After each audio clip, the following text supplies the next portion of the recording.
If you're part of our regular church family, you know that we're located at the foot of the San Gabriel Mountains in the city of Rancho Cucamonga. Now, if you're not a local, let's say you're from out of state like I was just a few years ago, you might hear Cucamonga and think, come on, you're making that up. Actually, the people who made it up were the Tongva, an indigenous California tribe, one of the most influential around in pre-colonial days. They had a rich language full of meaning, so full that the word Cucamonga either means sandy place, or land of many waters, or light over the mountain, or maybe land with overcrowded freeways. Okay, I made that last one up, but the point is, it's hard to define. It's also kind of hard to say, at least for some people. Writings as far back as the mid-1800s mangle it just about any way you can imagine.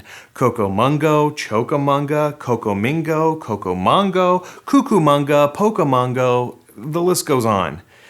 And let's be honest, it's a funny name and people have been making jokes about it for a long time. People like Jack Benny, a comedian from years ago who walked into a train station just in time to hear a famous departure announcement. Train leaving on track 5 for Anaheim, Azusa, and Cucamonga.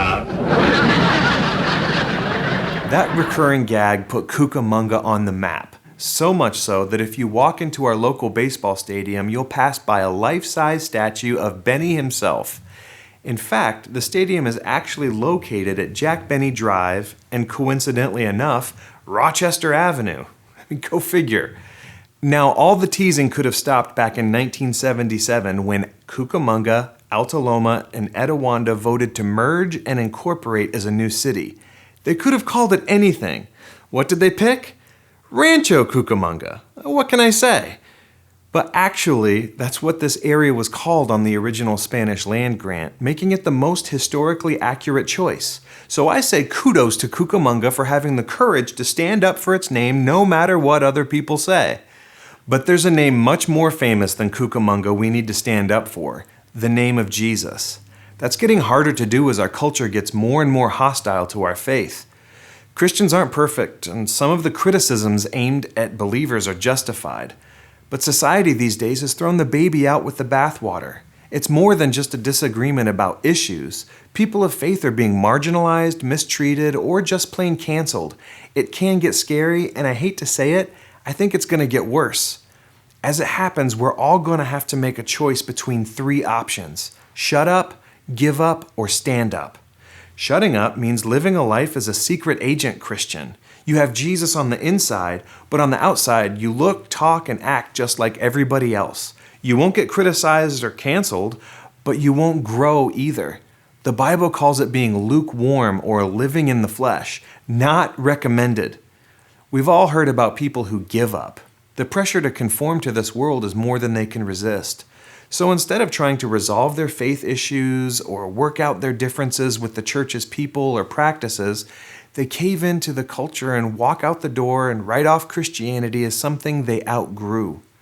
Fortunately, the pages of church history are full of people who chose the stand-up option. Sometimes it cost them popularity, prestige, influence, money, in some cases, life itself. See, they knew an important truth many of us have forgotten. When we take a stand for the Lord, He takes one for us too. He promised to in Matthew 10:32, "Everyone who acknowledges me publicly here on earth, I will also acknowledge before my Father in heaven." At Solid Ground, we're committed to being standers. Lovingly, compassionately, peacefully, sure, but standers. Whatever it takes. Come join us and we'll stand together. That's what families do.